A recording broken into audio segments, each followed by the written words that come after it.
Hi, this is Mary Kopczynski, the CEO of RegAlytics, with your update on this week's 38,402 regulatory alerts pulled from 13,912 agencies around the world.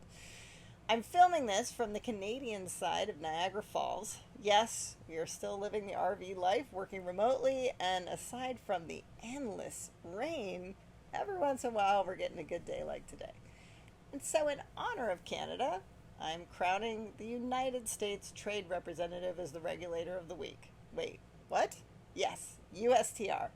Because this is the official U.S. body that formally implements trade actions, tariffs, and sanctions on behalf of the U.S. government. And the topic of the week is tariffs.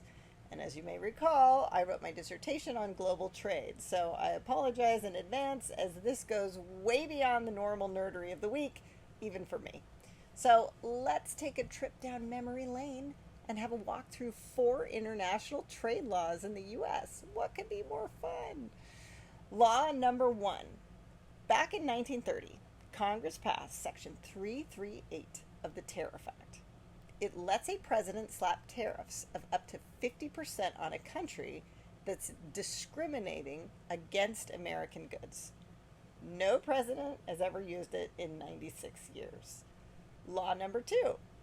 In 1974, Congress passed the Trade Act, and inside it were 2 more tools for the president. Section 301 lets the USTR investigate a country for unfair trade practices, and if the investigation holds up, act against them. This one is used all the time. Reagan used it against Japan in the 80s. Trump used it against China back in 2018. Like, it's a thing, it has a process, etc. The other tool, born in that same 1974 law, was Section 122, which is a very narrow emergency valve. It lets a president impose a short tariff capped at 15%, but no more than 150 days, but only if there's a genuine balance of payment crisis, the kind thing people worried about right after the U.S. came off the gold standard. Nobody has ever used that one either, not for 52 years. Put a pin in that. Law number 3. In 1977, Congress passed the IEEPA, the International Emergency Economic Powers Act. This one, at the time, actually replaced a really old World War I law that presidents kept stretching what they were allowed to do during peacetime.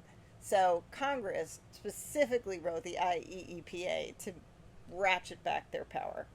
It lets a president freeze assets and block transactions with an actual hostile foreign country during a declared emergency. It was never, not once, used to impose a tariff for 48 years. Okay, so now that you know all of the levers he has, here is how Trump used each of these starting last year. So the first thing he did is he pulled the IEEPA off the shelf. In February of 2025, he used it to tariff, at the beginning, just Canada, Mexico, and China, citing fentanyl as a national security threat. And then, in April of 2025, he used it again, but tariffs for basically everyone else on Earth. So the U.S. states were the ones that sued, and it went all the way to the Supreme Court. And in February of this year, the court said, well, tariffs are a tax, and the Constitution gives the taxing power to Congress, and IEEPA, a sanctions law, was never written to cover that. So Trump's tariffs were struck down. On the same day, Trump pivoted to tool number 2, which was Section 122, which was that balance of payments valve, and he put a 10% tax on almost everything. The U.S. states sued again, and then in May, the Court of International Trade struck that down too, because the administration cited a regular trade deficit, not the specific balance of payments crisis the law actually required. So now we get to this week. Trump pivoted a third time to Section 301, the one tool here that actually is real precedent that people use. He used it to open investigations into 59 countries plus the European Union over failing to ban forced labor and use that to justify tariffs of 10 to 12.5% on all of them. But here's the problem. Section 301 investigations usually take close to a year, and this one didn't. So, a coalition of 25 states this week have sued for now a third time, arguing that this violated the Administrative Procedure Act because the government never actually engaged with the investigation record before imposing tariffs on basically the entire global economy. But that's not all, because 2 weeks ago, Trump involved that very first law I mentioned, Section 338 from 1930, the one that sat unused for 96 years. Trump just used it to impose 50% tariffs on a specific list of Canadian goods: wine, hockey sticks, cement, dairy, and cars. It takes effect October 19th. And here's the thing.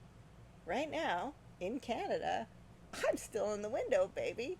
2 weeks from now, the 2 bottles of wine I'm allowed to bring across the border will be 50% more valuable at home.